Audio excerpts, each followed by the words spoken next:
Ramón, estaba hablando de algo sumamente importante que tiene que ver un poco con esas masculinidades positivas, ¿no? O a lo que tendríamos que ir, ¿verdad? Y que probablemente le genere una enorme satisfacción, alegría, emociones sumamente positivas a los varones si pudieran expresar lo que sienten, Sí. sin que la expresión de lo que sienten sea la ira. Ujú. Porque lamentablemente la mayoría de las veces el hombre exterioriza sus emociones con una sola emoción que es la Sí. ira, ¿verdad? Entonces, qué bien podrían llegar a sentirse si pueden descargarse. De hecho que nosotros, digamos, en el desarrollo evolutivo, ese es un clásico, cuando estudiamos psicología, o sea, la capacidad lingüística en las mujeres aparece mucho más temprano, digamos, o sea, la variedad del lenguaje, porque Sí. tiene que ver también con reconocer experiencias Ujú. emocionales, digamos, y verbalizarlas. Nosotros somos como muy parcos en eso. A no ser que uno sea poeta, entonces como que destaca en el grupo eh, el varón, digamos, que tiene esa capacidad de reconocer sentimientos y expresarlo, ¿no? Y expresarlo en el sentido de, yo digo, expresarlo responsablemente, o sea, yo siento así, Ujú, claro, porque es muy importante, sí, generalmente sí, solemos poner en el otro, claro, y eso se siente como es una agresión, no sé si es tan claro. sutil o no, pero No, es sí, una es una agresión. agresión, es una agresión. Pero, y bueno, y en ese sentido, la escuela es un lugar interesantísimo de ir trabajando eso. Eso significa poner un poco en suspenso nuestra excesiva preocupación del Sí, razonamiento científico, la capacidad de razonamiento matemático, la tal cual, lectoescritura, siempre digo sino que eso. tiene que estar en el mismo nivel. Lo que pasa es que eso otro de lo que estás hablando es transversal a todo lo Claro, demás. O sea, cuando aprendemos matemáticas o estamos en una clase de método científico, eso eh, tiene que estar metiéndose en absolutamente todos los resquicios que tengamos para que podamos manifestarnos y relacionarnos de otra manera, ¿verdad? o sea, cuando yo empiezo a apropiarme de la lectoescritura, tiene que ser una experiencia donde yo voy descubriendo que esa herramienta de poder escribir, de poder leer, es una herramienta que me va a permitir a mí contarme, narrarme ante otros, contarles lo que siento, contarles lo que imagino, lo que fantaseo. Claro. Y cuando está cercana a esa experiencia, entonces sí, es probablemente que el niño vea realmente como una experiencia cultural interesante. Si no, pasa Claro, como es algo como muy que, extraño esa claro, vivencia. claro. O sea, No es parte de su vida ¿para eso. qué tengo que estudiar esto? Claro, es Si cierto. ahora mi urgencia es, Pasa pasa por por otro otro lado. lado. Claro. Por eso la educación aparece como un espacio cada vez más urgente e importante, sobre el cual Ah. tenemos Y que tomar. lamentablemente hay como una especie de negación de que esa puede ser una herramienta fundamental para cambiar este modo violento de interactuar, porque lamentablemente ¿Sí? es lo que vemos hoy en todos los ámbitos, ¿verdad? Y cuando solamente castigamos al violento, que yo siempre digo, está bien, el castigo también tiene que existir, ¿verdad? El castigo, digo, cuando alguien comete una agresión grave o en el último de los casos, la mayor violencia, un feminicidio, obviamente ese feminicidio tiene que ser castigado, pero ya perdimos una vida, Sí. o sea, ya llegamos tarde. ¿Qué tenemos que hacer para evitar llegar a esas situaciones en donde el hombre entiende que la mujer es igual que este anteojo Ujú. y que puede hacer con esto lo que se le dé la gana, como tirarlo a la basura, ¿verdad? O aplastarlo en el Sí. piso porque es su propiedad y así mismo entiende la relación con la mujer, con su pareja, ¿verdad? O con su expareja. Entonces, si no deconstruimos esto otro y Sí. construimos una nueva manera de relacionarnos desde que somos chiquititos, muy chiquititos, difícilmente nos sigamos repitiendo esta historia trágica de mujeres muertas o violentadas Sí. permanentemente, Ramón.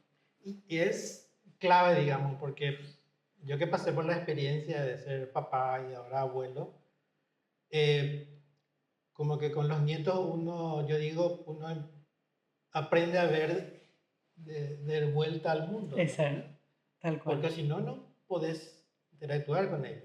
Ellos Sí. están viendo otro Otra modo, película. preguntan otras cosas, Sí. entonces uno tiene que... Necesariamente Sí. involucrarse y ayornarse a lo que está pasando hoy. Y hay como una sensibilidad Mayor. distinta Y A la inclusive entre una nuestra. generación y otra. Sí. O sea, son muy sensibles. Me preocupa, por ejemplo, la cuestión del Sí. clima, A ver.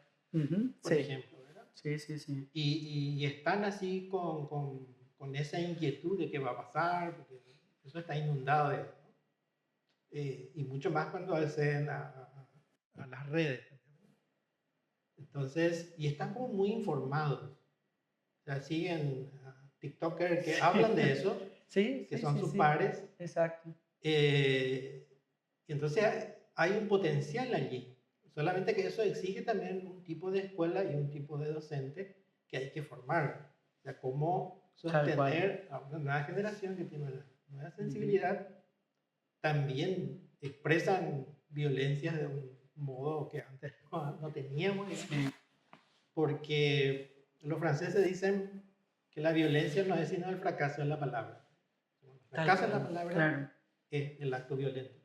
O sea, yo no estoy obligado a quererte o a amarte, pero sí lo que no puede suceder es que yo en la primera ya te dé la patada. O sea, por lo menos tendría que decirte, mira, lo que me dijiste me molestó muchísimo y estoy por patearte. Esa verbalización ya es como una primera muralla que abre la posibilidad de conversar con el otro. Bueno, pero eso se entrena, eso se forma. Y sobre todo, ese aprendizaje se da en las distintas etapas de la Sí. vida, ¿verdad?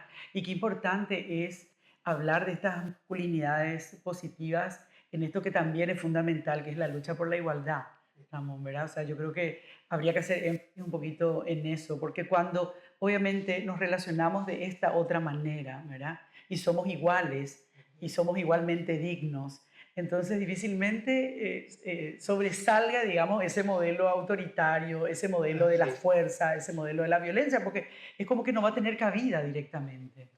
Y en ese sentido, lo de ahora que mencionas la igualdad, la equidad, la tarea de pensar, de ir hacia esa masculinidad positiva, no puede estar desvinculada de otras luchas, como la lucha por la igualdad, la lucha por condiciones dignas de vida, más allá de todos los cambios que hemos vivido en estos últimos tiempos. Lo que sí permanece inalterable es que para criar, como decía un profesor mío, para fabricar un ser humano necesitas tiempo.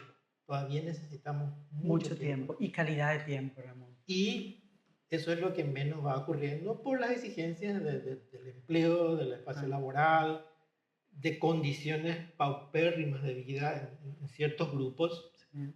Entonces, reflexionar sobre la cuestión de masculinidad positiva supone también reflexionar y luchar por condiciones de vida dignas de vida, digamos, porque el amor, la ternura, el afecto necesita también de condiciones de tiempo, porque si no uno está como muy abrumado por resolver. Y lo peor que se le puede hacer a un ser humano es reducir su existencia a la sobrevivencia. O sea, no tener tiempo ni siquiera para pensar otro modo de ser, otro modo de sentir si está resolviendo su día a día. Tiene que sobrevivir. Sí. Ramón, este es un tema que recién empieza. Va a ser más de un capítulo. Le vamos a dedicar en Porandú a las masculinidades positivas porque hay mucho por hablar y sobre todo hay que hacerlo de manera integral, ¿verdad? No podemos, como bien decías en la parte final, hablar de esto sin entender todo lo otro que tiene que darse para que también esto pueda prosperar. Pero por hoy, gracias, Ramón. Sigamos hablando. Sí, seguimos. Sigamos hablando de masculinidades positivas.